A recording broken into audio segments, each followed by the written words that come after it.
Hello, hello, lovely people. How are you? Natalia here. Happy Friday. I just wanted to jump in here real quick and do a live on one of my absolutely favorite tools. I was thinking about, how much does Facebook really know about us? And, as business owners, we all know how important it is to do your customer research. And we've been talking about this a little bit in the group lately. So I thought I would jump in here and kind of show you exactly what is Facebook's, customer profile on you. Like if Facebook's AI was to develop a customer profile on you and take all of your data and hand it over to you and say, this is who we think you are, this is what it would look like. And you actually have access to all of that data. So again, I cover this in module 3. It's in the last lesson, but I don't go super in depth to it. So today I just wanted to kind of dive into it a little bit more, and I'm going to show you my customer profile that Facebook has on me, and then I'm going to talk about how accurate it is and why this matters for when you are using interest targeting to get more of your ideal customers. Okay, so let me show you what I mean. I'm just going to lower my screen for a minute. All right, so this is my Facebook. So you're just gonna go on your Facebook on your desktop. It's somewhere else on mobile, but on your desktop, this is what it will look like. It'll be this little arrow over here, and then you click the drop down button and you're gonna click settings. And from there, it's gonna take you to this page, and then you're gonna click on ads, okay? Once you click on that, it's going to lead you to this page. Now, they call it your ad preferences, but what it really is, like I said, it's Facebook's customer research on you. This is essentially their profile on who they think you are, all right? So stick with me here, because if you are your ideal customer, maybe somebody like you a few years ago, and that's who you're catering to, that's the audience that you want to serve because you have found a solution and now you want to share it with people in the beginning of the journey and you're a few steps ahead, this is going to be really perfect for you. So if you go in here, the very first thing you'll see is your interests, all right? So let's see how accurate Facebook's categorization of what they believe is my interests are, okay? So it's pretty accurate. The very first couple of interests, it's, I think, all the categories, business, industry, news, entertainment, travel, I think all of this is the same for everyone in terms of the way it's split out. So for me, the very first one, business and industry, extremely accurate, right? Like Russell Brunson, I follow him a lot. I read a lot of his books. I'm a small business. I've used a lot of these tools. Entrepreneurship, that is a huge one in my particular niche that I use. Social Media Examiner, Mari Smith, all of these are interests, okay, not pages. So I haven't gone and liked MailChimp's Facebook business page. I did not actually go, even though there is a MailChimp Facebook page, I didn't actually go and click it and like it. But Facebook has made this customer profile and they are assuming that I like this, okay? So they've created this customer profile for me.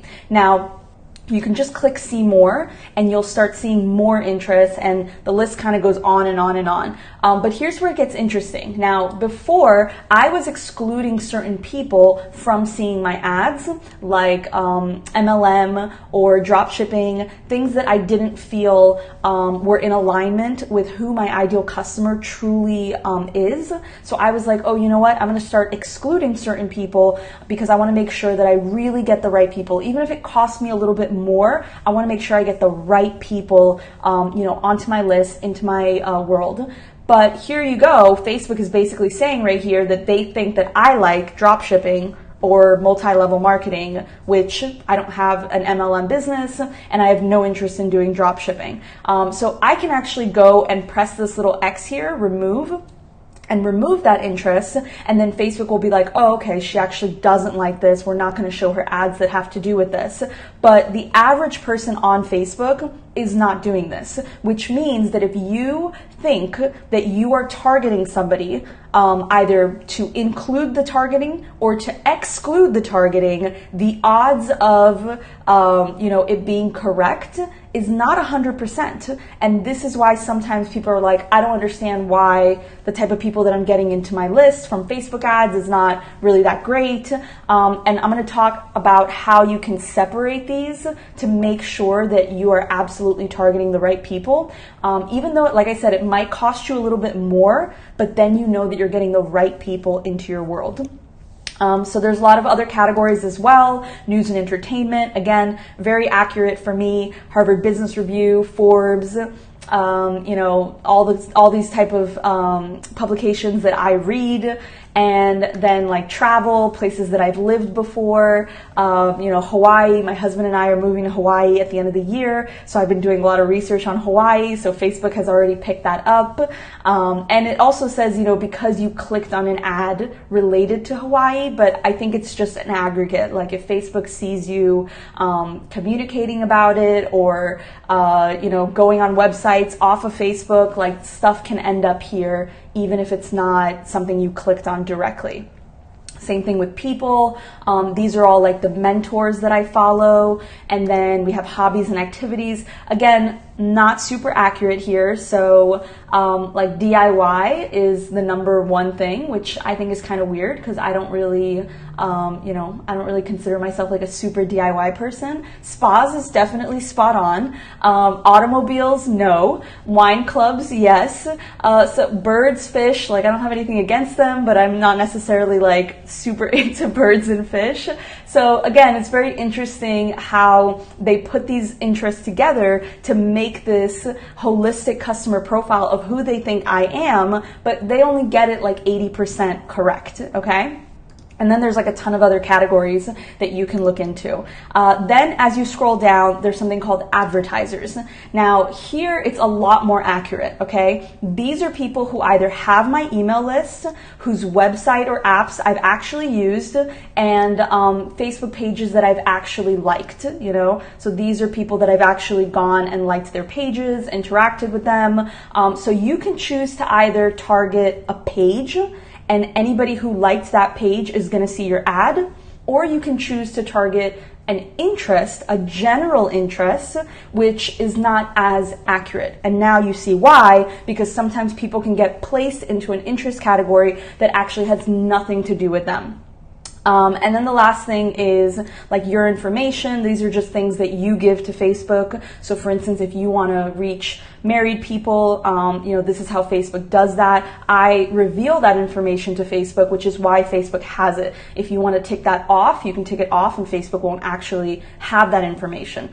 Then you have ad settings, which is the ability for you to actually turn off this sort of targeting, right? So here's the thing with that. You can go ahead and turn off ad targeting. So you're still going to get the same number of ads. It's just not going to be relevant to you. So you have to make that choice. Do I want to run ad? Do I want to use Facebook, use YouTube, use Instagram, use all these platforms because Google and Facebook does very similar things, and just I'm still going to see all the ads, but none of them are going to be relevant to me, And I think the answer 9 times out of 10 is usually no. I would rather have the ads be relevant to me than see ads that I don't really care about. And then the last one is something that Facebook recently did, which is hiding certain ad topics. And you can imagine why certain people would want to hide these ad topics. Like if you're a recovering alcoholic, maybe you don't want to see ads on alcohol. If you, are having difficulty, like maybe you just had a miscarriage, maybe you're not going to want to see like parenting and baby ads. If your pet just died, you're not going to want to see ads, about pets. Like there are things that you can like hide permanently or hide for like a certain period of time. But again, almost no one uses, these tools, and very few people actually know about it and use it when they're thinking about who to target. So that's why I said if you are your ideal customer or you were your ideal customer a few years ago, odds are that this kind of customer profile that Facebook has on you very closely matches, the kind of customer you're looking for. But this part is not always correct. Now, I did a presentation a while back, and I'm just going to pull this up. and it was called How to Map Your Customers. All right. So with mapping your customers, it was all about finding, like, take down, a piece of paper, a Google sheet, and write down, who are your ideal clients, who are their mentors, and you saw some of mine. What are their activities? Again, you saw some of mine. And what are their purchases? What does that look like? So you start to kind of brainstorm and use this tool to think like, okay, who are the influencers and mentors that my ideal customer is using? What are some of the activities that they're doing? Even like going to Whole Foods is relevant and can be used to accurately target somebody. What kind of purchases? What do they usually buy online? So you're going to write all this down, right? And then from there, you're going to split this out into 3 categories, which is pages, general interests, or geodemographics. Now, geodemographics is basically just the age and the location. So that one, everyone pretty much knows roughly what age category they would like to target and which location in the world they want to target. But these 2, pages and general interests, are the 2 that we just discussed. So general interests are the one that you just saw at the very top, the one that Facebook thinks are your interests, right? And they're not always correct. Now, pages are like your ideal client went and they actually liked the page. These are a lot more accurate. The problem is that, I use general interests a lot too for my clients. They usually end up, performing really well in terms of the price. But again, it's all about who becomes the end user, who actually ends up on your list. And unless you have, a pretty sophisticated way of doing attribution tracking and seeing through like some sort of UTM parameters or a third-party tool, how are these people coming into your list and which ones are actually turning into paying customers, and did they come from an interest targeting or did they come from a specific page targeting? You're gonna have a hard time seeing like what's working, which is why it's important it's not only, you don't only want to get cheap traffic, you also want to get quality traffic. So try this out and, try it both ways. Like I said, try interests, try pages, and try to see like, okay, what kind of people am I actually getting? I spot check my email list all the time to kind of see what kind of people I'm getting. And just by looking at their domains, sometimes people will use Gmail and Yahoo and you don't know where they're coming from. But a lot of the times people will actually use their company domains, and I spot check it and I see like, oh, okay, I'm actually getting people that are, the type of people that I want to attract into my business. So very, very interesting for you guys to check out. Let me know below this video. I'd be really interested for you guys to share, what does your profile look like on Facebook? Is it accurate? Check out your ad preferences and actually see when you're looking at that whole big picture, does this actually look like you? Did Facebook get it right? 80%, 90% of the time. And then keep that in mind when you are developing your customer profiles and when you're thinking about interests to target, like general interests versus actual pages that people physically went and liked those pages. All right. So again, this is in module 3. It's one of the last lessons. It's very, very important that you guys understand the know your customer research, because with this, you're able to do everything else.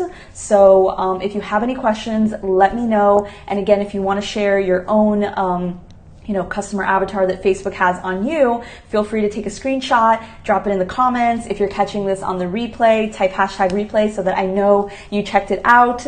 And I hope you all have a fantastic weekend. I will be back here next week. And as always, I cannot wait to see what this does for your business. I'll talk to you guys soon. Bye for now.